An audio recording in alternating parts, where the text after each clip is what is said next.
Hi everyone. ఈ వీడియోలో మనం ఇటీవల జరిగినటువంటి ఒక సంఘటన గురించి చూద్దాం.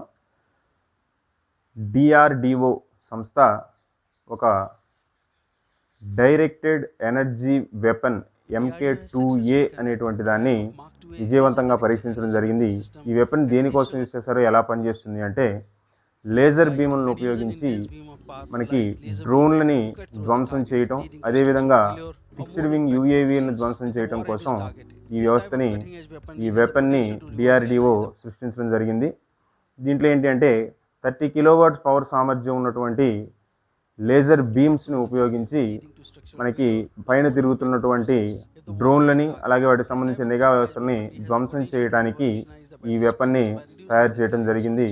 దీంట్లో ఏంటంటే, ఈ డ్రోన్ సమూహాలు ఫిక్స్డ్ వింగ్ UAVలను ధ్వంసం చేయడంతో పాటుగా నిఘా సెన్సార్ వ్యవస్థను కూడా పనిచేయకుండా చేయడానికి ఈ వెపన్ మనకి యూజ్ అవుతుంది.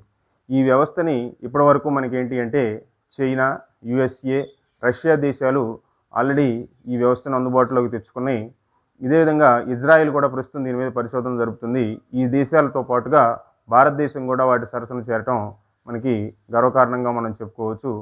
ఇందులో మనకి ఈ డ్రోన్లని కానీ, అదేవిధంగా ఇటువంటి వీటిని ఎలా ఐడెంటిఫై చేస్తారు అంటే, రేడారు, అదే ఎలక్ట్రో ఆప్టిక్ వ్యవస్థలకు సంబంధించి వీటి ద్వారా అక్కడ మనకి లక్ష్యాలను గుర్తించి ఈ 30 కిలోవాట్ పవర్ లేజర్ బీమ్ ఏదైతుందో వాటితో ధ్వంసం చేయడం జరుగుతుంది.